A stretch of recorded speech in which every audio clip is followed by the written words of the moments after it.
ओम श्री साई नाथाय नमः। श्री साई सच्चरित्र अध्याय 40।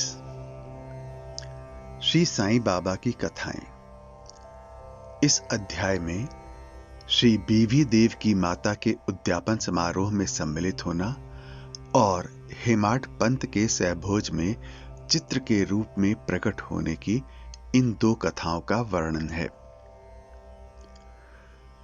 पहला, बाबा किस प्रकार श्रीमान देव की मां के यहां उद्यापन में सम्मिलित हुए, और दूसरा, बाबा किस प्रकार होली त्योहार के भोजन समारोह के अवसर पर बांद्रा में हेमाड पंत के गृह पधारे।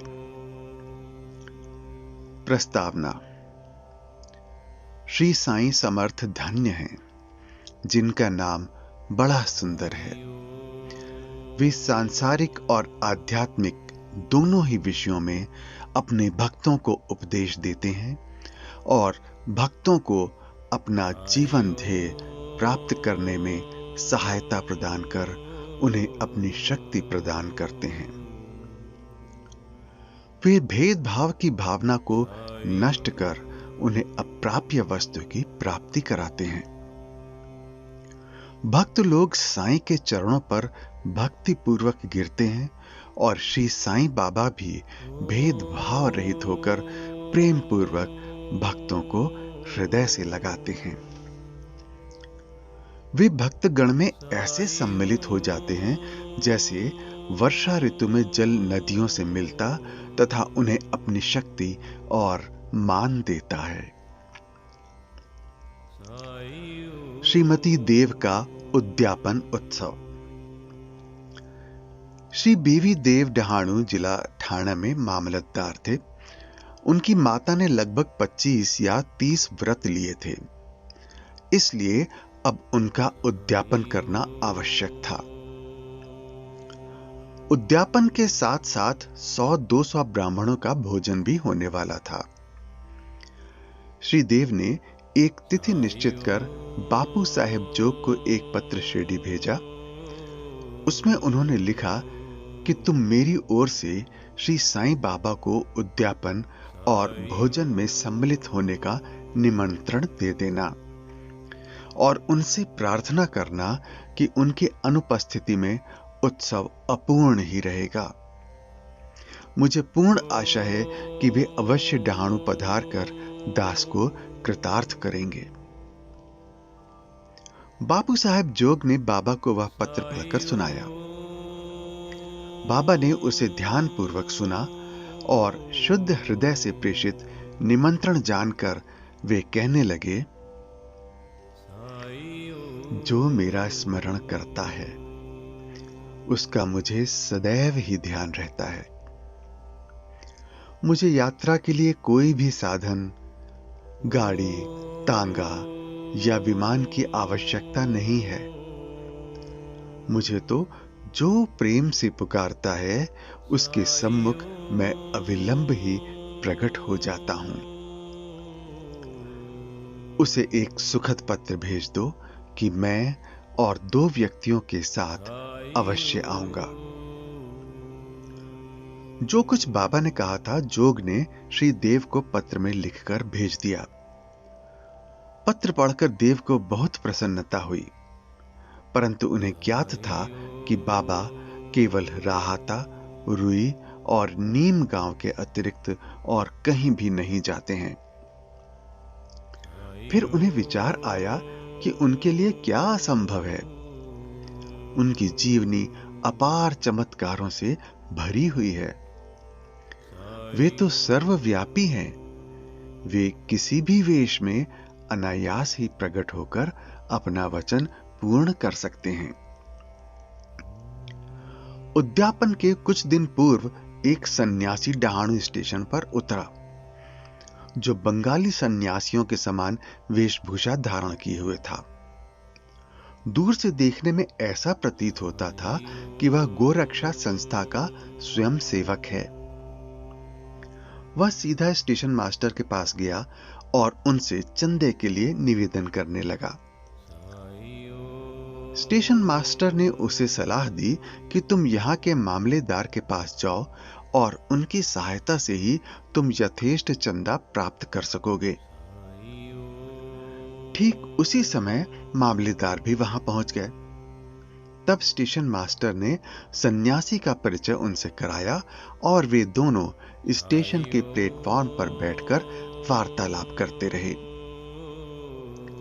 मामलेदार ने बताया कि यहाँ के प्रमुख नागरिक श्री राव साहेब नरोत्तम सेठ ने धर्मार्थ कार्य के निमित्त चंदा एकत्र करने की एक नामावली बनाई है। अतः अब एक और दूसरी नामावली बनाना कुछ उचित सा प्रतीत नहीं होता। इसलिए श्रेयस्कर तो यही होगा कि आप 2-4 माह के पश्चात पुनः यहां दर्शन दें। यह सुनकर सन्यासी वहां से चला गया और 1 माह पश्चात श्रीदेव के घर के सामने तांगे से उतरा। तब उसे देखकर देव ने मन ही मन सोचा कि वह चंदा मांगने ही आया है। उसने श्रीदेव को कार्यव्यस्त देखकर उनसे कहा, श्रीमान, मैं चंदे के निमित्त नहीं वरन भोजन करने के लिए आया हूं। देव ने कहा, बहुत आनंद की बात है, आपका सहर्ष स्वागत है। सन्यासी, मेरे साथ 2 बालक और हैं। देव, तो कृपया उन्हें भी साथ ले आइए। भोजन में अभी 2 घंटे का विलंब था, इसलिए देव ने पूछा, यदि आज्ञा हो तो मैं किसी को उनको बुलाने को भेज दूं? सन्यासी, आप चिंता ना करें, मैं निश्चित समय पर उपस्थित हो जाऊंगा। देव ने उनसे दोपहर में पधारने की प्रार्थना की। ठीक 12 बजे दोपहर को तीनों वहां पहुंचे और भोज में सम्मिलित होकर भोजन करके वहां से चले गए। उत्सव समाप्त होने पर देव ने बापू साहेब जोग को पत्र में उलाहना देते हुए बाबा पर वचन भंग करने का आरोप लगाया। जोग वह पत्र लेकर बाबा के पास गए, परंतु पत्र पढ़ने के पूर्व ही बाबा उनसे कहने लगे, अरे, मैंने वहां जाने का वचन दिया था तो मैंने उसे धोखा नहीं दिया। उसे सूचित करो कि मैं अन्य 2 व्यक्तियों के साथ भोजन में उपस्थित था, परंतु जब वह मुझे पहचान ही न सका तब निमंत्रण देने का कष्ट ही क्यों उठाया था। उसे लिखो कि उसने सोचा होगा कि वह सन्यासी चंदा मांगने आया है, परंतु क्या मैंने उसका संदेह दूर नहीं कर दिया था कि 2 अन्य व्यक्तियों के साथ मैं भोजन के लिए आऊंगा? और क्या वे त्रिमूर्तियां ठीक समय पर भोजन में सम्मिलित नहीं हुई? देखो, मैं अपना वचन पूर्ण करने के लिए अपना सर्वस्व निछावर कर दूंगा। मेरे शब्द कभी असत्य न निकलेंगे। इस उत्तर से जोग के हृदय में बहुत प्रसन्नता हुई और उन्होंने पूर्ण उत्तर लिखकर देव को भेज दिया। जब देव ने उत्तर पढ़ा तो उनकी आंखों से अश्रुधाराएं प्रवाहित होने लगीं। उन्हें अपने आप पर बड़ा क्रोध आ रहा था कि मैंने व्यर्थ ही बाबा पर दोषारोपण किया। वे आश्चर्यचकित से हो गए कि किस तरह मैंने सन्यासी की पूर्व यात्रा से धोखा खाया, जो कि चंदा मांगने आया था और सन्यासी के शब्दों का अर्थ भी न समझ पाया कि अन्य 2 व्यक्तियों के साथ मैं भोजन पर आऊंगा। इस कथा से विदित होता है कि जब भक्त अनन्य भाव से सद्गुरु की शरण में आता है, तभी उसे अनुभव होने लगता है कि उसके सब धार्मिक कृत्य उत्तम प्रकार से चलते हैं और निर्विघ्न समाप्त होते हैं। हेमाड पंत का होली त्योहार पर सहभोज। अब हम एक दूसरी कथा लेते हैं, जिसमें बतलाया गया है कि बाबा ने किस प्रकार चित्र के रूप में प्रकट होकर अपने भक्तों की इच्छा पूर्ण की। सन 1917 में होली पूर्णिमा के दिन हेमाड पंत को एक स्वप्न हुआ। बाबा उन्हें एक सन्यासी के वेश में दिखे और उन्होंने हेमाड पंत को जगाकर कहा कि मैं आज दोपहर को तुम्हारे यहां भोजन करने आऊंगा।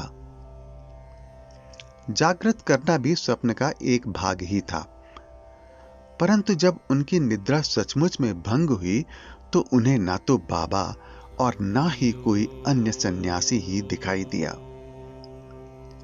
वे अपनी स्मृति दौड़ाने लगे और अब उन्हें सन्यासी के प्रत्येक शब्द की स्मृति हो आई।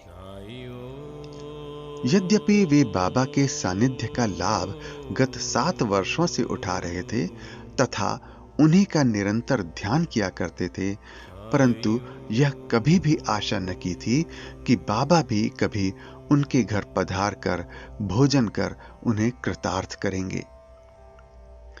बाबा के शब्दों से अति हर्षित होते हुए वे अपनी पत्नी के पास गए और कहा कि आज होली का दिन है, एक सन्यासी अतिथि भोजन के लिए अपने यहाँ पधारेंगे, इसलिए भात थोड़ा अधिक बनाना।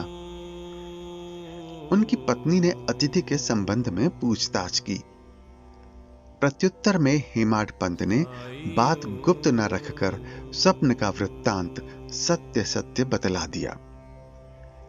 तब वे संदेह पूर्वक पूछने लगीं कि क्या यह भी कभी संभव है कि वे शिरडी के उत्तम भोजन त्याग कर इतनी दूर बांद्रा में अपना रूखा सूखा भोजन करने को पधारेंगे। हेमाड पंत ने विश्वास दिलाया कि उनके लिए क्या असंभव है। हो सकता है वे स्वयं न आए और कोई अन्य स्वरूप धारण कर यहां पधारें। इस कारण थोड़ा अधिक भात बनाने में हानि ही क्या है। इसके उपरांत भोजन की तैयारियां प्रारंभ हो गईं। होलिका पूजन प्रारंभ हो गया और पत्तलें बिछाकर उनके चारों ओर रंगोली डाल दी गई। 2 पंक्तियां बनाई गईं और बीच में अतिथि के लिए स्थान छोड़ दिया गया। घर के सभी कुटुंबी, पुत्र, नाती, लड़कियां, दामाद इत्यादि ने अपना अपना स्थान ग्रहण कर लिया और भोजन परोसना भी प्रारंभ हो गया। जब भोजन परोसा जा रहा था तो प्रत्येक व्यक्ति उस अज्ञात अतिथि की उत्सुकता पूर्वक राह देख रहा था। जब मध्याह्न भी हो गया और कोई भी न आया, तब द्वार बंद कर सांकल चढ़ा दी गई। अन्न शुद्धि के लिए घृत वितरण हुआ, जो कि भोजन प्रारंभ करने का संकेत है। वैश्वदेव अर्थात अग्नि को औपचारिक आहुति देकर श्री कृष्ण को नैवेद्य अर्पण किया गया। फिर सभी लोग जैसे ही भोजन प्रारंभ करने वाले थे कि इतने में सीढ़ी पर किसी के चढ़ने की आहट स्पष्ट आने लगी। हेमाड पंत ने शीघ्र उठकर सांकल खोली और 2 व्यक्तियों, अली मोहम्मद और मौलाना इस्मु मुजावर को द्वार पर खड़े हुए पाया। इन लोगों ने जब देखा कि भोजन परोसा जा चुका है और केवल प्रारंभ करना ही शेष है, तो उन्होंने विनीत भाव में कहा कि आपको बड़ी असुविधा हुई, इसके लिए हम क्षमा प्रार्थी हैं। आप अपनी थाली छोड़कर दौड़े आए हैं तथा अन्य लोग भी आपकी प्रतीक्षा में हैं, इसलिए आप अपनी यह संपदा संभालिए। इससे संबंधित आश्चर्यजनक घटना किसी अन्य सुविधाजनक अवसर पर सुनाएंगे। ऐसा कहकर उन्होंने पुराने समाचार पत्रों में लिपटा हुआ एक पैकेट निकालकर उसे खोलकर मेज पर रख दिया। कागज के आवरण को ज्यों ही हेमाड पंत ने हटाया तो उन्हें बाबा का एक बड़ा सुंदर चित्र देखकर महान आश्चर्य हुआ। बाबा का चित्र देखकर वे द्रवित हो गए। उनके नेत्रों से आंसुओं की धारा प्रवाहित होने लगी और उनके समूचे शरीर में रोमांच हो आया। उनका मस्तक बाबा के श्री चरणों पर झुक गया। वे सोचने लगे कि बाबा ने इस लीला के रूप में ही मुझे आशीर्वाद दिया है। कौतूहलवश उन्होंने अली मोहम्मद से प्रश्न किया कि बाबा का यह मनोहर चित्र आपको कहां से प्राप्त हुआ। उन्होंने बताया कि मैंने इसे एक दुकान से खरीदा था। इसका पूर्ण विवरण मैं किसी अन्य समय के लिए शेष रखता हूं। कृपया आप अब भोजन कीजिए, क्योंकि सभी आपकी ही प्रतीक्षा कर रहे हैं। हेमाड पंत ने उन्हें धन्यवाद देकर नमस्कार किया और भोजन गृह में आकर अतिथि के स्थान पर चित्र को मध्य में रखा तथा विधिपूर्वक नैवेद्य अर्पण किया। सब लोगों ने ठीक समय पर भोजन प्रारंभ कर दिया। चित्र में बाबा का सुंदर मनोहर रूप देखकर प्रत्येक व्यक्ति को प्रसन्नता हुई और इस घटना पर आश्चर्य भी हुआ कि वह सब कैसे घटित हुआ।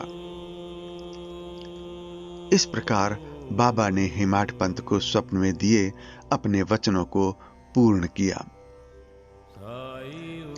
इस चित्र की कथा का पूर्ण विवरण अर्थात अली मोहम्मद को चित्र कैसे प्राप्त हुआ और किस कारण से उन्होंने उसे लाकर हेमाड पंत को भेंट किया, इसका वर्णन अगले अध्याय में किया जाएगा।